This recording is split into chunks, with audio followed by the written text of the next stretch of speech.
about what was the mindset when you made that decision to kind of enter this uncharted territory, and was it kind of part of, has it always been that way? As you're always thinking about, just knowing how to move forward, even when you don't have that pathway, but you move forward anyway entrepreneurially? Well, thank you, Sid. It's great to have you all in Miami. Welcome. I'm not Mr. 305, but I was born here, and there's not too many of us that are true Miamians. Born and bred here, so it's great when I get to welcome friends and people that I consider family and colleagues I respect to Miami. It's great to have everybody here.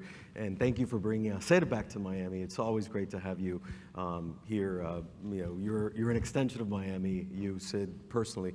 But, to answer your question, I have to say that, throughout all those years that I started when I was in high school at a Spanish language radio station here in Miami. I remember my dad was a banker here in Miami, may he rest in peace. And he one day says to me, it was the summer before freshman year of high school, and he said, the bank is sponsoring a radiothon.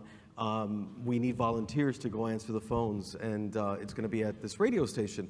And I remember going there. I spent 2 days at this radio station, Sid, and I remember being at the station and thinking, wow, I love the energy here. I love the excitement, the people. Radio's still amazing. I still believe in radio, especially in our community. Radio's really powerful. But back then, working at a radio station was like working at Spotify today, right? It was like or Apple Music or something. It was kind of, at the advent of everything going on in our community.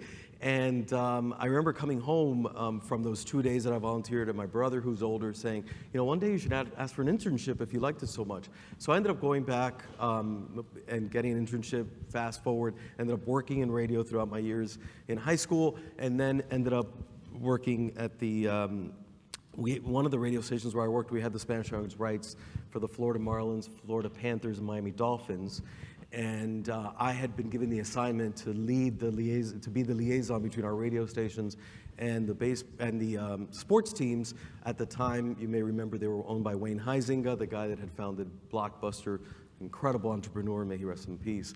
And I was given the responsibility of leading this relationship between our stations and the Huizenga Holdings Group. Well, fast forward, I ended up getting hired as the first director of Hispanic marketing for the Marlins. And when I get hired there, I was given kind of this blank slate and said, we need you to put together a plan for your department and for your area, and pretty much started from scratch. So it did that. Lucky enough that we were one of the first teams, and it was us and the Padres, the first teams of Major League Baseball to go after our community and to start communicating in culture and language to the Latino community here in South Florida, which, as you can imagine, we have so many folks like my parents, Cuban, from the Caribbean, from South America, Central America, that love baseball. Yet the Marlins have been around for 5 seasons and hadn't catered to this community. Incredible. So anyway, so I get hired there and build this department from scratch, and it became very important to the team. We ended up bringing Hispanic sponsors to baseball. We ended up, I'm proud to say, that first year we won Hispanic Marketer of the Year, and that kind of put me on a path, between my days in radio, my days with the Marlins, to where I am today, but always with that kind of, how do I take my role and look beyond what's on my job description? What's on my job description is so important, obviously, and it's there. But I always enjoyed, I still do it today with some of our folks at República, which is, and other special projects as assigned, right? Yeah. That one line. And that's where I really enjoyed not only what I had to do, but kind of those opportunities that were stretched, that I could do other things, right? And I'll just finish on the Marlins, we could get to something else, but I was lucky enough that the time I was there is when, if you may remember, 1997, the team went to the World Series and won the World Series for the first time. First time that a 5-year franchise had won a World Series. I was lucky enough that I was there during that time. And talk about stretch roles, I was given all of the entertainment and hospitality around the postseason, right? I had called Emilio and Gloria Estefan, when I first started at the Marlins, because the CEO of the team said, "Oh, you worked in Spanish music and radio. Do you know the Estefans?" And I said, "Sure, I know them." He said to me, "Do you think you can get Gloria Estefan to come sing an anthem at a Marlins game? We've been trying to get her to come to a Marlins game, but she's been on tour." And I said, "Look, I can ask." So I remember calling our friend Emilio at the beginning of that season, 1997 season. And I will never forget, he always took my call. He still takes your call. And he said, "George, we're in Asia on tour.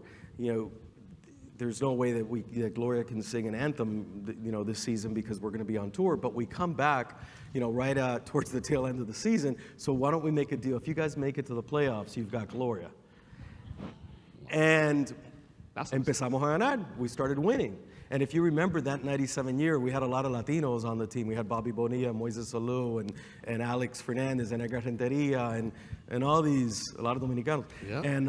And we start winning, and we start winning, and we start winning, and we're about to clinch the playoffs. So I called Emilio back months later, and I said, "Hey, do you remember what you promised me?" And he goes, "Yes." And I said, "Well, we're about to clinch the playoffs. If we make it to the World Series, Gloria Estefan better sing." And he said, "No, you've got my word." Not only did Gloria sing at the World Series, Game 2, because Major League Baseball wanted to attract children and young people to the game. So Hanson performed Game 1, the anthem. So Gloria performed Game 2. But during that time, you may remember talk about entrepreneurialism when Wayne Huizing announces, "This is all great, but I'm going to sell the team." So after we won the World Series that year in '97, Mr. Huizing announced that he was going to sell. So we were, since it was being sold, it got dismantled. So that World Series winning team got dismantled, which, again, I was never able to ask him as an entrepreneur why that decision of doing it that moment, not waiting another year, because he had been losing money for several years. But he made that decision, right? I would have waited personally a few years and reaped the benefits of the World Series, but he made that decision. So that's when the Estefans, I will never forget, he announced it during the World Series, and we were up in the owner's box one night, and they said to me, "So, he just announced that he's going to sell a team. Are you going to stay here?" "I don't know. I mean, he just made this announcement." I said, "But I don't want to be part of a team that's going to be dismantled." And they said, "Well, we should talk." And that's what then, the World Series ended. And at the end of 1997, I went to go work for the Estefans, creating a new department there as director of marketing for their company, and then the rest is history. The rest is, but here's one thing that I hope you heard what Jorge just mentioned. How many times, are you asked to do an assignment and you just do the assignment and you don't stretch? You don't offer to take those stretch assignments, and you took on those stretch assignments, and it created these opportunities that you didn't realize was going to happen until it happens, and you were at the right place at the right time, and that's really helped you to really get to where you are, and so I was a kid with a lemonade stand outside my house. Literally, when I was a little boy, I used to. I come from a lineage of grandparents that were entrepreneurs, and I always felt that bug in me. Like I wanted to, although I had a great job, and I wasn't never thinking of, what's next company-wise. I was always thinking about, how can I do the best for what I'm doing here? Yeah. Yet making sure, my superiors understood that I was open to taking on more, right? I was open to taking on more, and as they would throw projects my way. And I remember then I got to Estefan Enterprises. I had never, at Estefan Enterprises at the time, it was a company that was growing like crazy. We were pivoting from solely Gloria's career to, you may remember at the time we had John Cicada, and Albita had gotten here from Cuba, so they were producing and managing Albita. But then all of a sudden, we were producing, managing Jennifer Lopez, Mark Anthony, Ricky Martin, Thalia, and then Shakira. Shakira, I remember the first day she got to our office from Colombia with her mom and dad, and with her guitar, and she was already, well known in Latin America, but wanted to make it and do the crossover to the States. And I was in that first meeting, and And Emilio looked at me and he said, you're going to be her person. You're going to be her day-to-day person. So Emilio was her manager, but I got to be what they call a product manager, and got to work with her on her first album here, which was Donde Están los Ladrones, and then her MTV Unplugged album, which were two of the biggest albums of her career. Got to work with Carlos Ponce, got to work with many people. If you would have asked me, have you ever managed an artist? I'd be like, no. But I just, throughout my career and all these things, I just used common sense. I used kind of the foundation that I had throughout the different roles that I had had. But it was never kind of, hey, this is a set plan for what you're going to be doing. No, and then I would get a call every morning, I'll never forget, from Emilio Stefan himself, where he'd be like, Jorge, today, let's not forget this, let's not forget this, let's not forget this, let's not. So that was all the stuff that he needed me to do, plus everything I still had to do. But you know what? What I always admired and respected was that both he and Gloria and Shakira and Carlos Ponce and all these folks worked as hard or harder than I did, right? So it wasn't like these folks were all out, vacationing somewhere and you were, no. I mean, they were working just as hard. We were one team and we were one goal. And that's what I think foundationally, first, when I started my own company with my business partner in 2006, I took that. When I was at Univision, Jerry Parenchio, again, may he rest in peace, all these amazing folks that have left us, who was my boss, our owner, he had, you may remember, 20 rules of the road that us as executives had to follow, right? And one of them, and if you broke a rule, you could get fined or lose your job. And we had executives that got fined and that lost their jobs. But one of them is no job too big, no job too small. And my team at República Havas and my clients, they know that about me. I will do anything. I will bring these plants in. If I have to, I'll bring these TVs. I'll put up the banners. I'll do whatever it takes to make sure that we deliver at the highest level, right? And I think that's it too. You can't have that, I don't know what the word is, prepotencia, that of thinking that you're superior to anybody, right? You're just here to, to do the best you can and to be proud of yourself and your own work and your team's work. And I think over the years, yes, I mean, as I say that, there was times early in my career where it was hard for me to delegate. Because, as you get to that, you're at that point in your career, sometimes you're like, oh, but nobody can do this as best as I can. That's not true. Many people can do it better than you can. So enjoy that, right? Which is the fruits of having a team and a team you empower. And I've been able to do that. That's amazing. I mean, and by the way, Jorge's not even, he's still in his 40s. He's doing this since he's 5 years old. I mean, he's, which is incredible. Just, but you're hearing some common themes. One is I love the fact that you say no job's too big or too small, because as you know, when you're thinking entrepreneurially, you're prepared to do what it takes, and when we think about everyone here in this room and those watching virtually, and your roles, whether you're a division leader, a department leader, or or do you have a geographic area, is really thinking about recognizing one is taking those stretch assignments and looking at how you can think about all of your goals. And I love the fact that that you had to pivot, and we heard Ron Parker mention in our luncheon about the fact that he's pivoted as well. Here's one question that I often hear that a lot of entrepreneurial leaders think about is, how do you get comfortable being what I won't say get comfortable being uncomfortable, but how do you get comfortable being in these uncertain situations where, again, when you had your experience with the Marlins and they said, build this new operation, and then you're now leading this huge company, República, and all the decisions that have to happen, and now you're the president CEO, so you've got to make some decisions where you can't move forward based on facts. You gotta kind of move forward based on faith that you have everything that you have. How do you manage that? Because sometimes in corporate, we think this linear, like let's just move up like this way, and sometimes the environment changes. How do you handle that? That's a great question. I think it's twofold, right? Because here there's some of our clients are here in the room, like Toyota. There's a big Toyota contingent here. Yes, it's great to see a lot of you guys. But Toyota has their way of working. Right. Walmart, who's our client, has their way of working. Google has their. So not only is it us with how we do things, right, but also kind of we have to be amenable to each of our clients, right? And when you have, thank God, I was hearing Yasmin when she talked about her faith.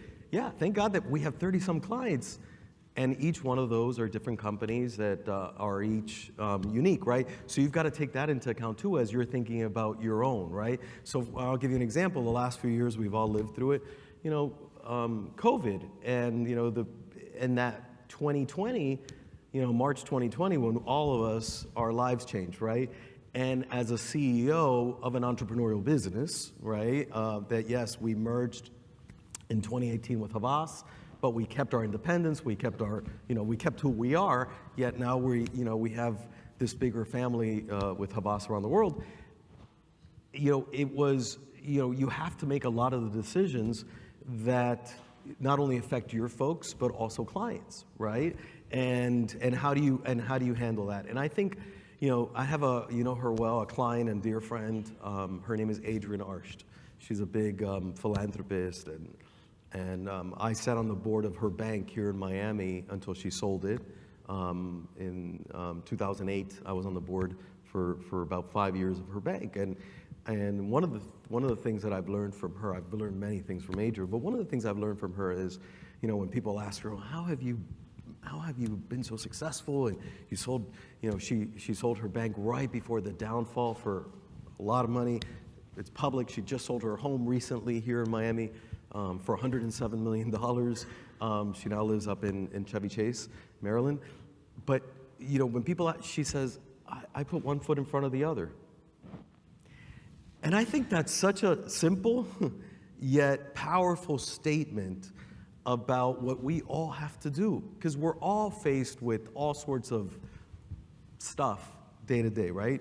Some great, some not so great, some mediocre, whatever it is, at all levels, right? But I think as long as, you're putting those one foot in front of the other, and you're doing the best you can every day, I think that's how I handle all that change and all the things coming my way. And whatever it is, it's just doing the best I can every day.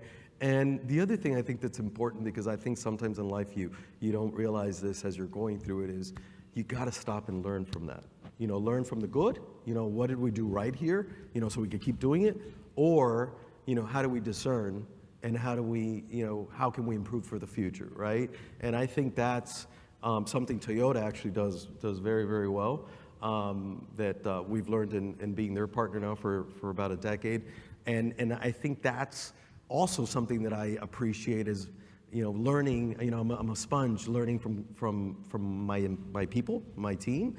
Learning from my clients, learning from colleagues like yourself.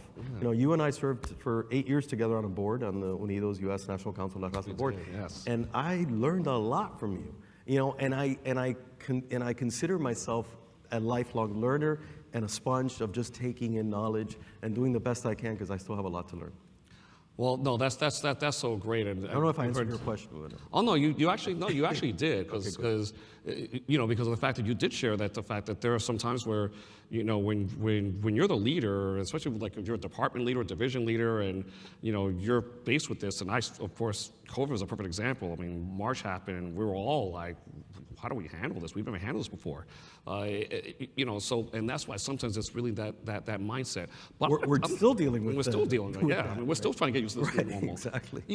But I want to go into sort of this what I call this courage muscle that you've always had since you were a teenager, to to see an area that needs attention And you know, and you didn't wait to find out, is there an adult out there doing this? So at the age of 17, you know, you recognized a need in Florida, and you started a non-for-profit organization that now is around today, but it's a huge nonprofit. But you started at age 17 called Amigos for Kids.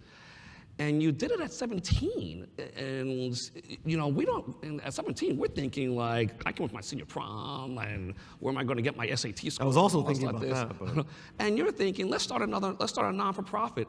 Tell me about the mindset that led you to decide to, you know, to start a non-for-profit while, you know, that you've helped to grow and make an impact. Tell us a little more about Amigos for Kids. So it's Sid, you know, it's been happenstance throughout my life, right? It's one thing has led to the next, has led to the next, led to the next, right?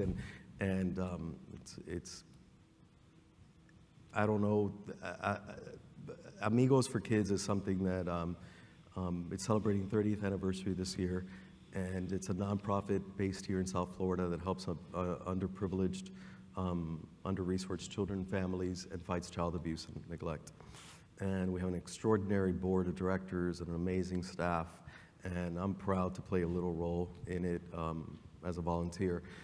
When I was in grade school, taking you back to fourth grade, I got involved in I've always been very involved, like engaged, wanting to help, in as much that the school principal, Mrs. La Madrid at my grade school, will tell my mother, you know, George thinks of everybody but himself, and he's got to stop doing that, and he's always wanting to help everybody, but that's me. I can't change who I am. And I was a little kid at St. Patrick's, where I went to grade school, and we had a service club, and I got involved. And I would go volunteer at a place here in Miami called the Children's Home Society that is a beautiful place that takes care of abused and neglected children. And I remember going there. I would go Easter, Halloween, the holidays.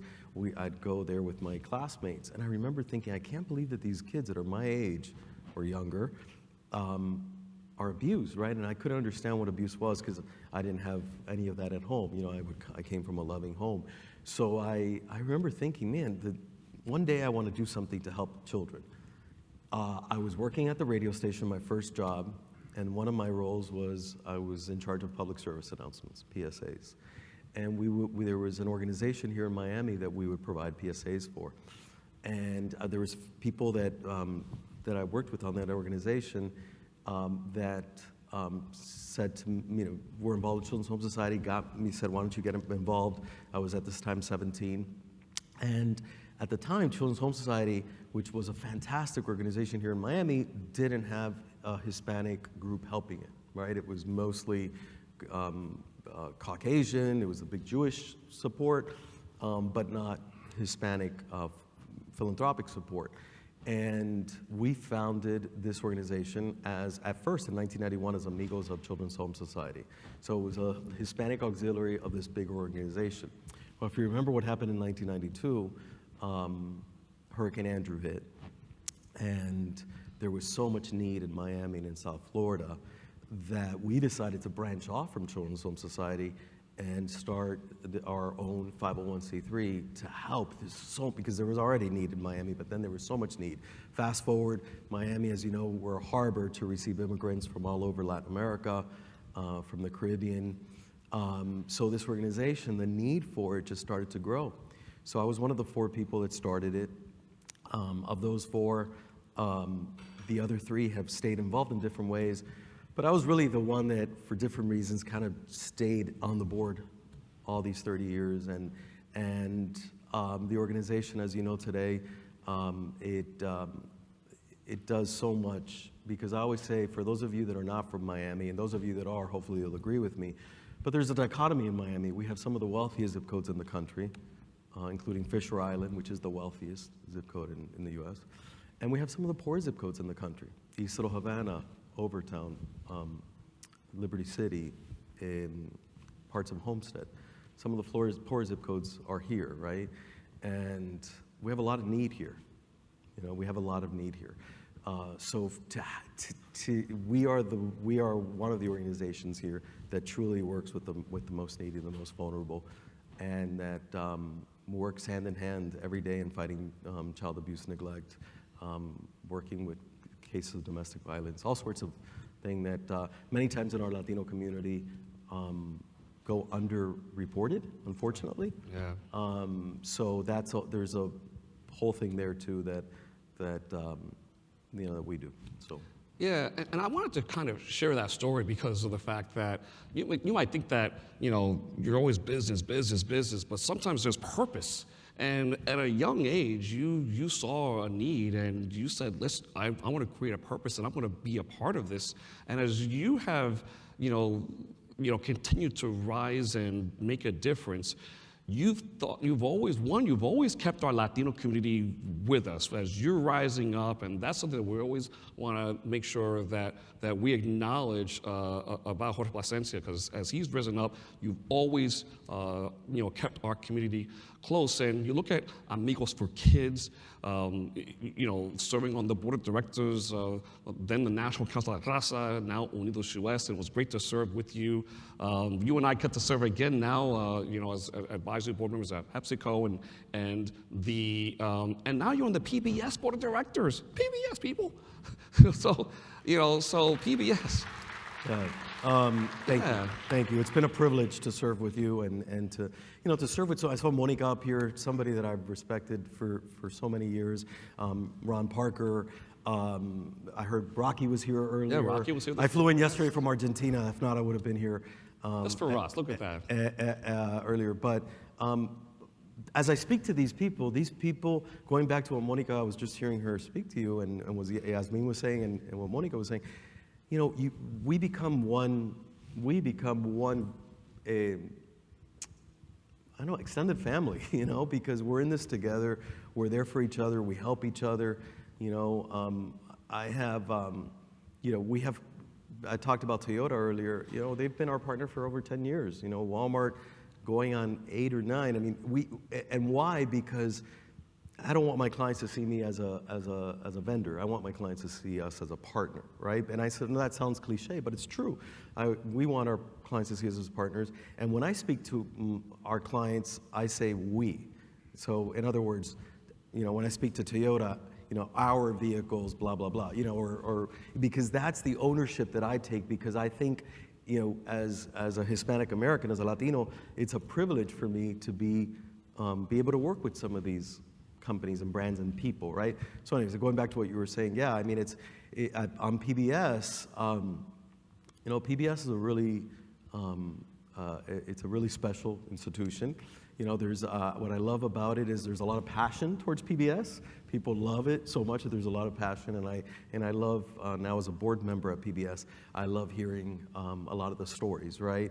And and I also, as I sit on that board, it's not lost on me that it's also my responsibility to represent our community, right, and to speak up and to ask questions and to make sure that we're able to tell the stories and all that across, not only on Hispanic Heritage, during Hispanic Heritage Month, but all year long, right?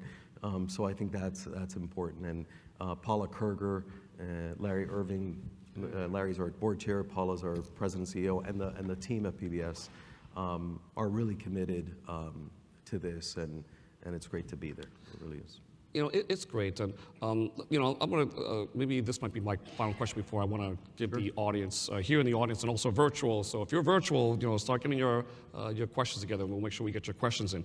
What is your advice for for our incredibly talented Latinos that are here in this room who are ready to break through, but sometimes, maybe because early in our career, we're given this linear mindset and say, just think linear this way. And when we know that, in this entrepreneurial mindset, you have to be prepared to pivot and to see what's ahead of you. And, what's your guidance for our leaders here on how they can really think about that entrepreneurial mindset as they're beginning to rise up the ladder within their companies? I would say, is just own it, whatever that means, right? Whatever, going back to Perencio's 20 Rules of the Road, one of them was know your territory cold, and the other one was, dress up each day like you're going to play at Yankee Stadium. What did he mean by that? Obviously, I'm not a good example, but play. Always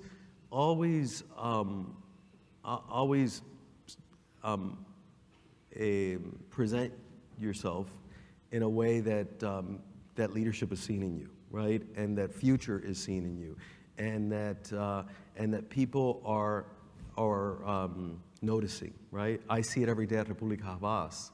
When we talk about growth and about people that are moving up within our company, there's the ones that, of course, that you could tell as they're growing their careers and moving from manager to senior manager to director to that they are, there's a certain fire in them, a certain spark, a certain curiosity. Remember what Ron Parker said about curiosity? Yeah, a certain curiosity, a certain commitment. I'm not going to say a bad word up here, but they give a hoot, right? And you could tell who gives a hoot, and you could tell who doesn't.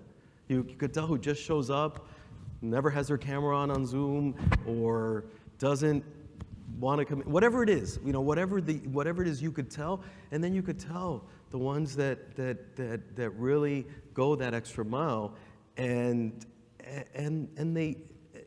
they're the ones that keep growing, right? And I think, I'm proud to say that at our company, we start this November, it'll be 16 years that we started. And it's been it's been blood, sweat, and tears, truly, these 16 years.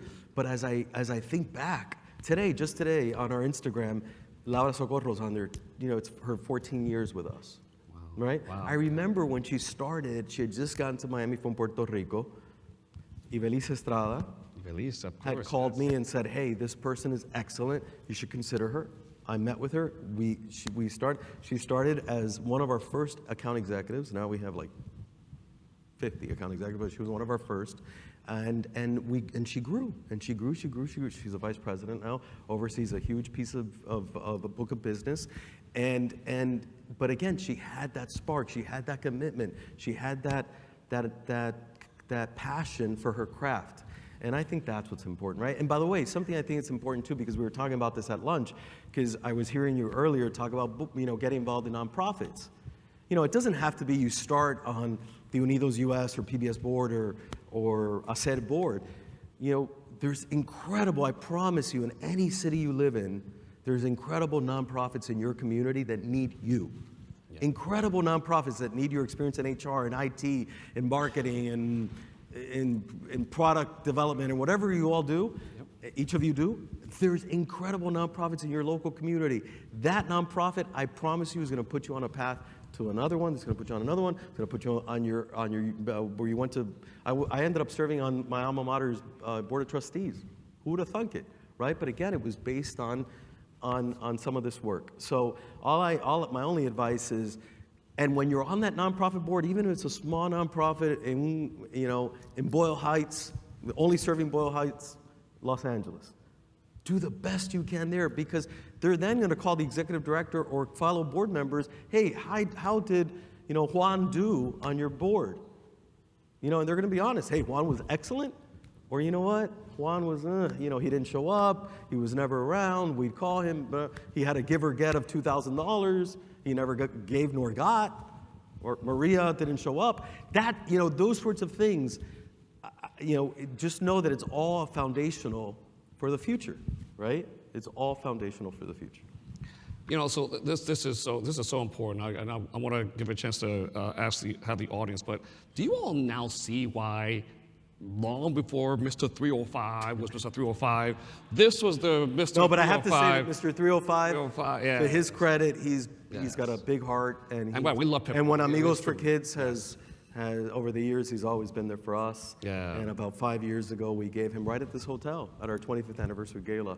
I remember that. I was there. You were there that night. Yes. We gave him our Lollipop Award. I remember which is our big award because he's done so much for children. He's got SLAM. SLAM is a sports leadership administration, arts and management, and it's his charter schools that he's got in different parts, and here and in different parts of the country. So Armando does a lot for. Yeah, he's a good guy. This is not. It's more really reflection of the fact that you have been at this, and wherever you go, you bring Miami with you. You bring Latinos with you. And so many great things. I had great parents and great role models, bosses, and role models throughout my career. So this is great. So let me give you a chance to ask some questions for the audience. I see a hand here, and we'll start with a hand here. And if there's anyone virtually that has any questions, please share them. So right here in front. Hi.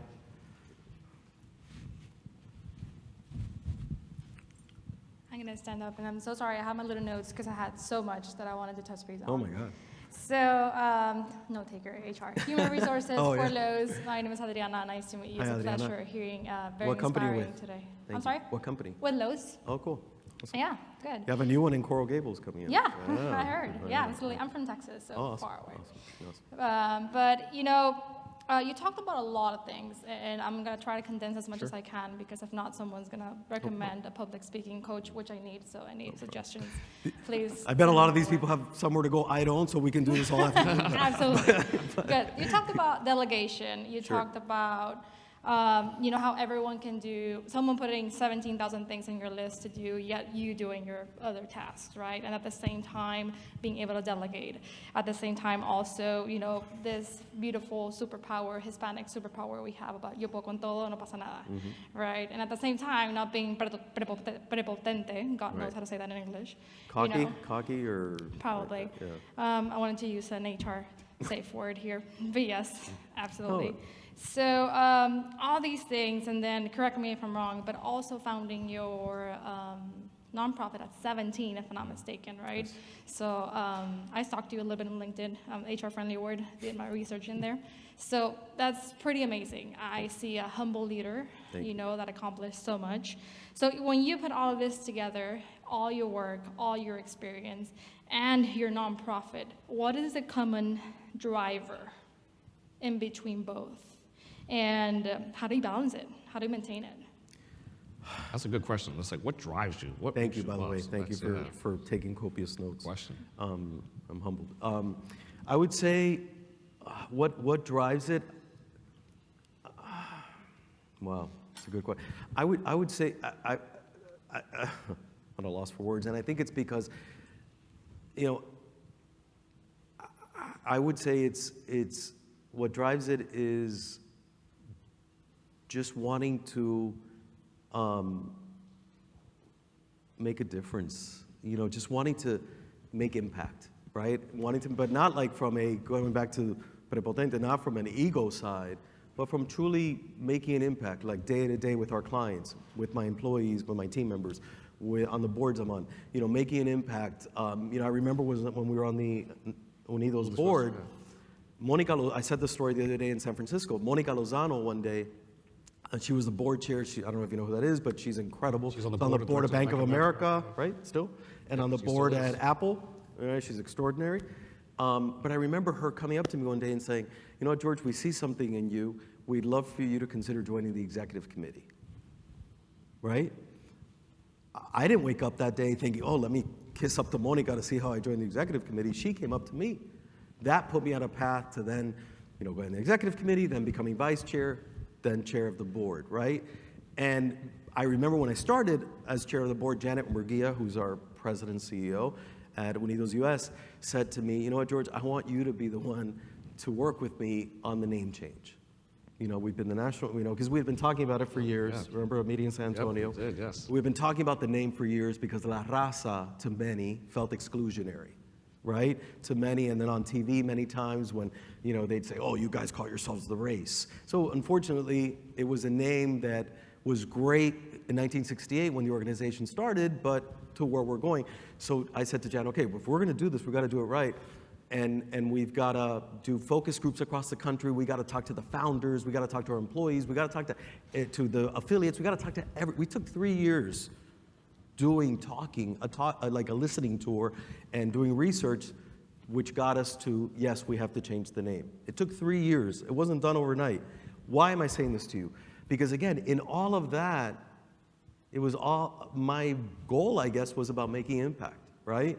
And I was so proud that day when, I forget where we were, I think in San Antonio. I think it was San Antonio. When we ended up on stage, nobody knew what it was, unveiling the logo and the name of Unidos US, right? And that was the 50th anniversary of the organization, right? So I guess where I'm going with that is, it was all about making impact, right? It wasn't about, nobody knows that I had anything to do with that. But for me personally, it was a huge satisfaction. And I remember there's a few times in your life when you feel true euphoria, and that moment on that stage, it was such an important moment. Yet 3 years before, when Janet and I started talking about it, I'm like, okay, leave it to a Cuban kid from Miami to change the name of a Mexican-founded organization, they're gonna kill me, you know? But I said, if we do this right, and it was Mexican-American millennials in Los Angeles, Boricuas in New York City, Cubans here, you know, Tejanos in Texas, the founders, everybody saying change the name. The time has come, right? But it was leading with impact, but we had to do it in a thoughtful, intentional way. It couldn't be done overnight. Oh yeah, voy a cambiar el nombre porque me sale. No, it can't be that way. It's got to be done in an intentional way. So I don't know if I answered your question, but I think impact would be the word. Yeah. How do you balance it? How do you balance what part of it? Oh, work in nonprofit. You know, that's a good question. You know, and I was saying this to somebody yesterday. I forget who I was talking to. Claudia Romo Edelman. Oh, Claudia. I talked to her yesterday about something, and she was talking to me about Amigos for Kids. Because recently, Univision did something called Univisionarios, and they selected me as one of these 10 people, and she was on this committee that selected them. And she goes, George, it's amazing what that organization has done. And I said, look, Claudia, for me, and your involvement, I said, for me, it's always been second nature. My job in radio, my job at the Marlins, my job with the Estefans, my job at Univision, to now these 16 years almost with República, it's always been second nature to me. You know, and many times my team comes to me and says, hey, we have a great PSA idea for Amigos for Kids. It comes from them, it doesn't come from me. And I love that passion, and they're not doing it to kiss up to the boss. No, because they also believe in the mission, right? So I think that's how I balance it. But by knowing that Amigos for Kids, or Unidos US, or some of the other things I've been involved with, I'm able to make an impact. The day that I don't feel like I've been on boards. I resigned from a board about 4 or 5 years ago. It's an incredible organization. But I felt like I wasn't making impact there. Like, I felt like, you know what, it's nice, it's very prestigious, but, you know, and even my university board, when I was on that board, I got to a point where I felt like my mission there was accomplished. I had been on the search committee for the new president, I'd done different things, and I said, you know what, it's time to leave this seat for somebody else. Because I think that's something really important too, is dejando paso, you know, opening camino, you know, for others, right? So, no, my pleasure. Is there a question from the virtual audience? I want to try to get at least one there. I see lights here, but I can think there's someone. Is there a question from the virtual audience? Over there, there's a Yes. question. Can you list the top qualities your company looks for in a potential employee during the hiring process? Sure. I mean, skills goes without saying, right? They need to have the skills to do the job, whatever that is, right? Not that we don't hire people when they're pivoting their careers, because we've done that, and it's worked really well for us, but they have to have some foundational skills, right? Not as much schooling, that's an added value, right? But the skills, but I think what we look for are people with passion, right? People that are curious, and people that care. Going back to giving a hoot, right? People that care. I think those are the kind of the three things. And when I sit and I don't interview people as much as I used to. I used to interview everybody, but you know, thankfully we have others now that do a lot of that. But I still interview for key roles. And when I do, I go into asking, you know, what would your best friend say about you? Your best friend from grade school say about you? Do you have one? Yes. Okay, what would they say about you? What would somebody, you know, what a colleague say about you? Because that says a lot about that person, you know, when you're kind of, those are kind of, so it's kind of getting deeper into them, because the professional side, hopefully they can, you know, they can deliver on the professional side, right? And you soon find out if they can or they can't, right, as we know. But it's the other stuff. It's the soft skills that I think are what we look for. All right, thanks. I know we have time for just a few more questions. Any questions here from the audience? Yes, question right there, microphone over there, please. Hola, Jorge. Vicente Garcia from PepsiCo. From PepsiCo? PepsiCo, yeah. We have a big crowd here. Yeah, we have like a 30-something. Hey, PepsiCo. Awesome. Pepsi and Frito-Lay. Awesome. Question for you, going back to your time working with the celebrities and all Sure. that. So I guess that's pretty demanding for them, all the recording, tours, showing. So is there a couple of things you learned from some of them? You don't need to name the celebrity, but a couple of things that you learned from them that really then you embedded into your working skills, or, I mean, it was kind of your learning, and I'd be surprised because, I mean, we're all exposed to, we also have celebrities in the corporate world, make no mistake, but it's a different type of celebrity. Right. No, listen, I think, and I've gotten to work with some of the celebrities in the corporate world too. I still do every day. I have that privilege. But, the celebrities I would say that, I was blessed to work with one of the most humble celebrities on the planet, and her name is Gloria Estefan. She is by far, to this day, one of the most kind, approachable, humble, caring human beings that exists. Despite being, and I did a fireside chat with her just like this last year virtually for Havas during Hispanic Heritage Month. I asked her for a favor, and she said, I'll do anything. I had people from around the world live with us, people that were awake in parts of India that tuned into this, and people in all over Asia, all over Latin America, all over the world, Europe, that were with us. And she didn't have to do that. She wasn't getting paid for it. She did it because she knew that it was important to me with my colleagues at Havas, right? And my time with them, I learned humility from her. I can say that. I learned perfection from Shakira.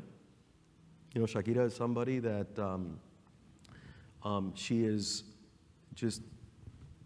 she won't stop until it's perfect, right? And I think you hear that in her music. You see that on stage. You see that in her lyrics, right? It's very, very impressive, right?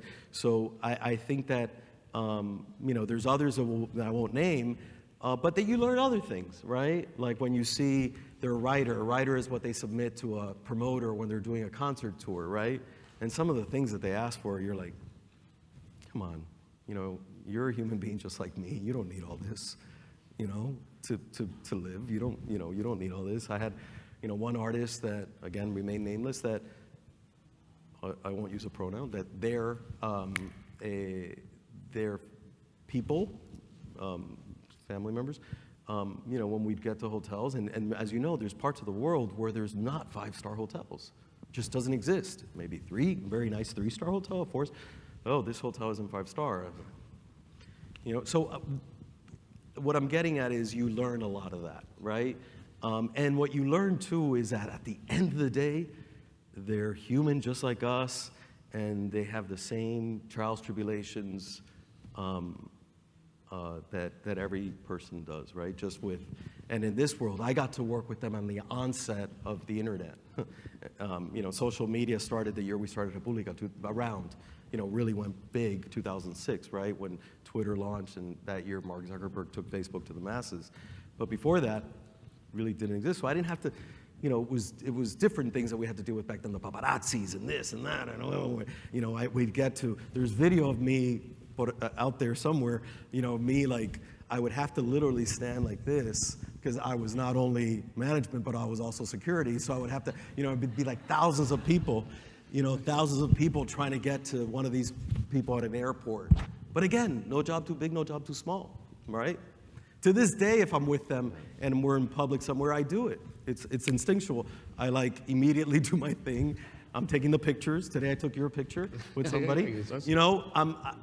It's just, you put your ego aside, your pride aside, and you do whatever it takes. And I learned a lot of that in that world. But also, I remember Luana Pagani, that at the time was a top executive at Sony Music.